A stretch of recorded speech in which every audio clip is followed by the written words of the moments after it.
Innocent होने में और बेवकूफ़ होने में एक बहुत फाइन लाइन होती है। एंड उसकी भी कोई गलत बात नहीं है, क्योंकि at the end of the day सबको ट्रॉफी चाहिए। भाई सबसे भयंकर और सबसे शॉकिंग मोड आ चुका है बिग बॉस सीजन 19 का। जिस कंटेस्टेंट को लोग टॉप 5 का पक्का चेहरा मान रहे थे, जिसे मेकर्स शायद मीडिया राउंड तक ले जाना चाहते थे, वो सीधा घर से बाहर। और वजह सिर्फ एक, फिजिकल वायलेंस। आज के इस वीडियो में हम पूरा ब्रेकडाउन करेंगे कि वीकेंड का वार पर स्टूडियो के अंदर क्या हुआ, सलमान खान ने कैसे क्लास लगाई, कैसे फाइनली अशनूर कौर का इविक्शन डिसाइड हुआ, और सबसे जरूरी, इविक्शन के तुरंत बाद इंटरव्यू में अशनूर ने क्या-क्या विस्फोटक बातें कहीं, जिससे पूरा फैंडम दो हिस्सों में बंट गया। वीडियो एंड तक जरूर देखना, क्योंकि लास्ट में मैं बताऊंगा अशनूर के 3 सबसे शॉकिंग ऑनेस्ट स्टेटमेंट्स जो शायद एपिसोड में कभी नहीं दिखाए जाएंगे। चलो शुरू करते हैं। सबसे पहले बात साफ कर देते हैं। हाँ, अशनूर कौर का इविक्शन हो चुका है। ये कोई र्यूमर नहीं, कोई फेक वोटिंग ट्रेंड नहीं। वीकेंड का वार पर जो फैसला हुआ उसके बाद अशनूर घर से बाहर हैं। अब सवाल ये नहीं कि वोट कम आए या ज्यादा, सवाल ये है कि बिग बॉस ने रूल्स को वोट से ऊपर रखा या ये भी एक बड़ा स्क्रिप्टेड मूव था। वीकेंड का वार शुरू हुआ, सबको लग रहा था आज सबकी क्लास लगेगी, निकलेंगे शायद मालती या शहबाज। लेकिन जैसे ही सलमान ने पहला नाम लिया, अशनूर, पूरा स्टेज फ्रीज। सलमान सीधे पॉइंट पर आए। अशनूर, जब तान्या ने तुम्हारा पानी गिराया था, तुमने प्लैंक उसी डायरेक्शन में क्यों फेंका जहां वो खड़ी थी? थकावट का बहाना मत दो, थकी होती तो साइड में रख देती, टारगेट करके नहीं फेंकती। तुम कह रही हो देखा ही नहीं, लेकिन तुम्हारा बॉडी टर्न, हाथ का एंगल साफ बता रहा है कि तुम्हें पता था उस साइड कौन खड़ा है। अगर वो प्लैंक कंधे की जगह आंख, गर्दन या सिर पर लग जाता, तब भी तुम यही कहती, इंटेंशन नहीं था। अशनूर की आंखों में आंसू आ गए, लेकिन सलमान नहीं रुके। सबसे बड़ी प्रॉब्लम ये नहीं कि तुमसे गलती हुई, सबसे बड़ी प्रॉब्लम ये है कि उसके बाद भी तुमने ईमानदारी से तान्या से सॉरी तक नहीं कहा, ना टास्क के तुरंत बाद, ना रात में जाकर।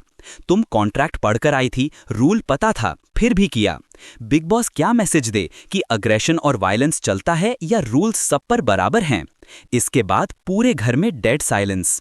फिर सलमान ने बाकी घर वालों को लपेटा।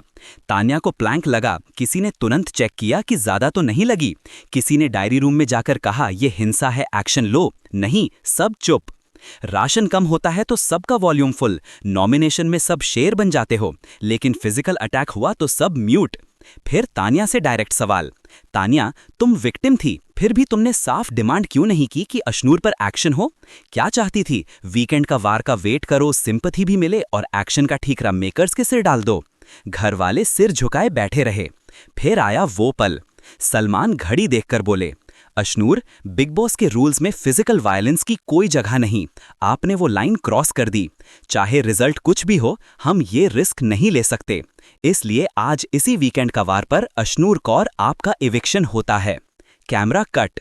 Ashnoor shocked, Tanya mixed emotions, Gaurav Pranit stiff, बाकी घरवाले हक्के बक्के। अब सबसे बड़ा सवाल, सबसे कम वोट मालती को थे, फिर अशनूर को क्यों निकाला? यहां मेकर्स ने क्लियर मैसेज दिया, वोट्स एक तरफ, रूल ब्रेक एक तरफ। मालती बॉटम पर थी, लेकिन उसके खिलाफ वायलेंस का टैग नहीं था। अशनूर टॉप 3-4 में भी हो सकती थी, लेकिन वायलेंस का टैग लग गया। लोग दो हिस्सों में बट गए। एक तरफ कह रहे हैं बिल्कुल सही हुआ, वरना कल कोई किसी को कुछ भी फेंक देगा। दूसरी तरफ कह रहे हैं तान्या ने भी पहले किक पुश मारे थे, उस पर एक्शन क्यों नहीं हुआ? अब आते हैं उस पॉइंट पर जिसके लिए आप एंड तक रुके हो। इविक्शन के तुरंत बाद अशनूर के 3 सबसे शॉकिंग ऑनेस्ट स्टेटमेंट्स। मुझे टारगेट किया गया, मेकर्स ने पहले से डिसाइड कर लिया था, या तो मैं विलन बनूंगी या बाहर जाऊंगी। तान्या के सारे एक्शंस छुपा दिए गए, सिर्फ मेरा रिएक्शन दिखाया गया। मैं ऑब्सेस्ड नहीं थी, गेम खेल रही थी। मेकर्स ने हर चीज को तान्या वर्सेस अशनूर बना दिया और ऑब्सेस्ड बोलकर मुझे नेगेटिव इमेज दे दी। अगर तान्या उस वक्त आवाज उठा देती तो मैं बच नहीं पाती। उसकी चुप्पी की वजह से मेकर्स को वीकेंड तक बिल्डअप बनाने का टाइम मिल गया। ये 3 लाइनें अभी सोशल मीडिया पर आग लगा रही हैं। क्या फुटेज एक तरफा दिखाई गई? क्या तान्या स्ट्रेटेजिकली चुप रही? क्या इविक्शन सिर्फ रूल ब्रेक था या प्री प्लान्ड भी? अब बॉल आपके कोर्ट में है। कमेंट करके बताओ अशनूर का एविक्शन फेयर था या अनफेयर। और अगर आप चाहते हो कि अगली वीडियो में अशनूर का पूरा interview line by line breakdown करूं तो कमेंट करो इंटरव्यू ब्रेकडाउन।